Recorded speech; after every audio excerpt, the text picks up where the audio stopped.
नमस्कार, आप देख रहे हैं पॉलिटिकल आइडिया और मैं हूं प्रदीप कुमार। मित्रों, आज हम बात करेंगे उत्तर प्रदेश की राजनीति का। आपने देखा विगत दिनों उत्तर प्रदेश में इटावा जिले में किस प्रकार से वहां एक यादव समाज के कथावाचक का अपमान हुआ वहां पर, और उसके बाद जिस प्रकार का नैरेटिव बनाने का प्रयास हो रहा है, ये उत्तर प्रदेश की राजनीति के लिए एक अलग प्रकार की कहानी है। वैसे अगर ये बात केवल कथावाचक तक सीमित हो तो मैं कह सकता हूं कि उस जाति के व्यक्ति को कभी भी भागवत कथा का वाचन करने से रोका ही नहीं जा सकता। जिस जाति में भगवान ने स्वयं जन्म लिया हो, आप किसका वाचन करते हैं? भगवान विष्णु का वाचन करते हैं भागवत कथा के अंदर, और भगवान विष्णु के अवतार के रूप में भगवान श्री कृष्ण ने यादव कुल में ही जन्म लिया है। ठीक। और जो वेद व्यास जिन्होंने रचना किया भागवत ग्रंथ का, भागवत पुराण का, बताइए कि वो किस जाति में जन्म लिए थे? वो कोई ब्राह्मण थे क्या? नहीं थे। इसीलिए जितने भी धार्मिक पुस्तकें हैं, मान्यताएं हैं, इस पर किसी एक जाति का अधिकार नहीं है। ये भारत भूमि पर जन्म लेने वाले हर व्यक्ति का समान अधिकार है। किसी भी व्यक्ति को इस पर राजनीति करने से, किसी भी व्यक्ति को इस पर किसी दूसरे पर आक्षेप करने से, किसी को इसका वाचन करने से, इसका व्यावसायिक या धार्मिक उपयोग करने से कहीं भी किसी भी व्यक्ति को यह अधिकार नहीं है कि वो उस पर रोक लगाए। खैर, इस मुद्दे में क्या सच्चाई है, इसकी जांच तो सरकार कर रही है, पुलिस कर रही है। जांच रिपोर्ट सामने आने पर इस बात का खुलासा होगा कि सच्चाई क्या है। वैसे दूसरा पक्ष भी जो है उसने एक अलग नैरेटिव बताया है। अब देखना है सच्चाई किसके साथ है। लेकिन एक बात तो आपने देखा कि जिस प्रकार से ये मुकुटमणि यादव और संतराम यादव के मुद्दे को अखिलेश यादव ने एक तरह से हथियाया उस मुद्दे को, और उस मुद्दे पर जिस प्रकार से राजनीति करने का प्रयास किया जा रहा है, वो कहीं ना कहीं 2027 में होने वाले विधानसभा चुनाव में बाबा योगी आदित्यनाथ के लिए एक बहुत बड़ा खतरा है। खतरा का आभास तो उत्तर प्रदेश की राजनीति को और उत्तर प्रदेश में भारतीय जनता पार्टी को तो 2024 के लोकसभा चुनाव में भी हो गया था, जब अखिलेश यादव ने पीडीए फॉर्मूले के तहत उत्तर प्रदेश में एक तरह से आप कह सकते हैं कि अविस्मरणीय सफलता प्राप्त की, जिस बात की उम्मीद लोग नहीं कर रहे थे, वैसी सफलता अखिलेश यादव को उत्तर प्रदेश में लोकसभा चुनाव में मिला। ऐसा मिला कि 3 नंबर की पार्टी संसद में अखिलेश यादव की पार्टी समाजवादी पार्टी वहां पर बन गई, और तब से लेकर आज तक उसी पीडीए के सहारे आप जिस प्रकार की देखेंगे अखिलेश यादव लगातार नैरेटिव बनाने का प्रयास कर रहे हैं, वो कह सकते हैं कि अखिलेश यादव की ताकत में प्रतिदिन इजाफा कर रहा है। और जितना अखिलेश यादव की ताकत में इजाफा होता जा रहा है, उतना ही कहीं ना कहीं भारतीय जनता पार्टी की ताकत में गिरावट भी आ रही है। आप देखिए भारतीय जनता पार्टी का वोट परसेंटेज, जो 2017 का विधानसभा चुनाव, 2019 का लोकसभा चुनाव, फिर 2022 का विधानसभा चुनाव की तुलना में 2024 के लोकसभा चुनाव में अगर वोट परसेंटेज की भी तुलना करेंगे तो आप पाएंगे कि भारतीय जनता पार्टी को जबरदस्त नुकसान हो रहा है।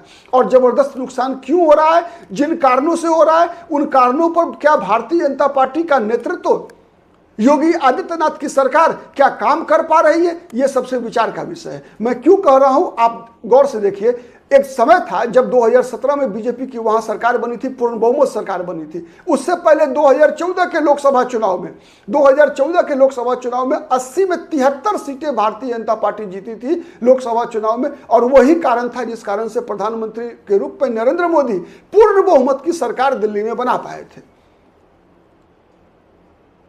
तो क्या कारण था कि अखिलेश यादव मात्र 5 सीटें जीत पाए थे उस चुनाव में, और वो पांचों के पांचों सांसद केवल अखिलेश यादव के परिवार से थे? उसका सबसे बड़ा कारण था कि अखिलेश प्रसाद यादव का आधार सिमट गया था, केवल यादव और मुसलमान तक सीमित हो गया था। उसमें भी यादव जाति में भी 25 से 30% यादव जाति के लोग हिंदुत्व के नाम पर, नरेंद्र मोदी के नाम पर बीजेपी के साथ हो लिए थे। मुजफ्फरपुर दंगों के नाम पर बीजेपी के साथ हो लिए थे। लेकिन इधर आप देखिए 2022 में जब बीजेपी की सरकार बनी उत्तर प्रदेश में, दोबारा योगी आदित्यनाथ मुख्यमंत्री बने, उसके बाद से कहीं ना कहीं अखिलेश यादव को इस बात का एहसास हुआ कि केवल वो मुस्लिम और यादव आइडेंटिटी के सहारे उत्तर प्रदेश में भविष्य की राजनीति नहीं कर सकते। चूंकि उनका मायावती के साथ तालमेल करने का जो एक फैसला था, वो फैसला भी कहीं ना कहीं गलत साबित हो गया, उसका उनको नुकसान हो गया। जब तालमेल भी किया तो फायदा मायावती को ज्यादा हुआ, अखिलेश यादव को कम हुआ। उसके बाद अखिलेश यादव ने मायावती से भी एक तरह से दूरी बन गई, मायावती के साथ गठबंधन भी टूट गया 19 के लोकसभा चुनाव के बाद। फिर आया 22 का विधानसभा चुनाव। इस चुनाव में कांग्रेस पार्टी के साथ तालमेल हुआ अखिलेश यादव का, लेकिन सफलता नहीं मिली। सफलता नहीं मिलने का कारण, सबसे बड़ा कारण यही रहा कि अखिलेश यादव की पार्टी का जनाधार मुस्लिम और यादव तक ही सिमट कर रह गया था। लेकिन उसके बाद से लगातार अखिलेश यादव ने मुस्लिम यादव समीकरण में अन्य जातियों को जोड़ने का प्रयास किया है। एक तरफ अखिलेश यादव ने जोड़ने का प्रयास किया है, वहीं दूसरी तरफ बहुजन समाज पार्टी के लगातार, मायावती की पार्टी के लगातार कमजोर होते जाने का भी फायदा बीजेपी के बदला अखिलेश यादव उठाने में सफल हो रहे हैं। बीजेपी को 2/3 सीटें विधानसभा चुनाव में इसीलिए मिली थी कि मायावती ने अपने उनका जो एक मिनिमम 10 से 12% वोट है वो काटने में सक्षम रही थी वो, या फिर जो वोट बटा भी था मायावती का वो बीजेपी में शिफ्ट हुआ था, वो समाजवादी पार्टी में शिफ्ट नहीं हुआ था। लेकिन 2024 के लोकसभा चुनाव में क्या हुआ? 2024 के लोकसभा चुनाव में मायावती का वोट भी घटा और जो कटा मायावती से वो वोट अखिलेश यादव में शिफ्ट हुआ, बीजेपी में शिफ्ट नहीं हुआ। यह सबसे बड़ा कारण था जिस कारण से बीजेपी को उतनी सफलता नहीं मिली। बीजेपी की सीटों की संख्या घट गई 2024 के लोकसभा चुनाव में।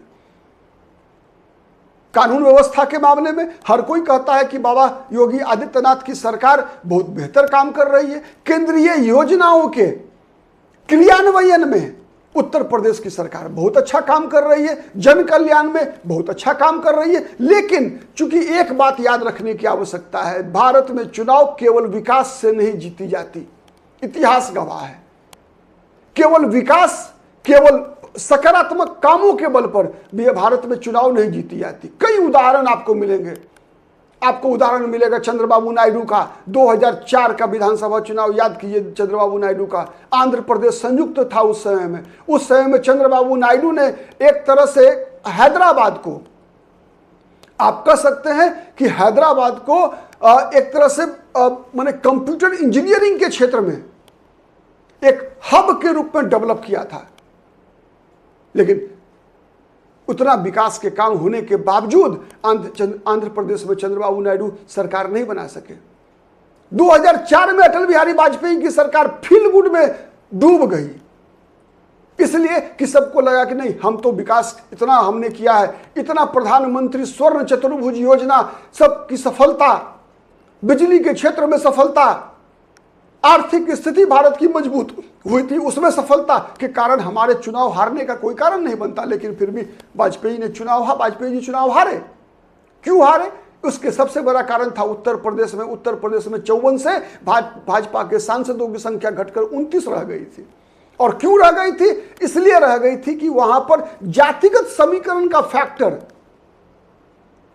बिहार में भी फेल कर गया बीजेपी का, और उत्तर प्रदेश में भी फेल कर गया। ये दोनों राज्य 120 सांसद देते हैं और दोनों राज्यों का जातिगत समीकरण लगभग समान होता है।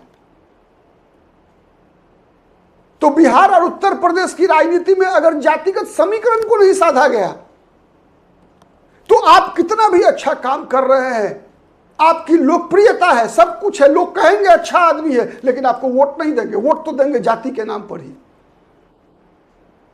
और ये जातिगत समीकरण चुनाव की दृष्टि से बनता है भावनात्मक उभार पर। इसमें सही क्या होता, गलत क्या होता, लोग इसका विश्लेषण नहीं करते।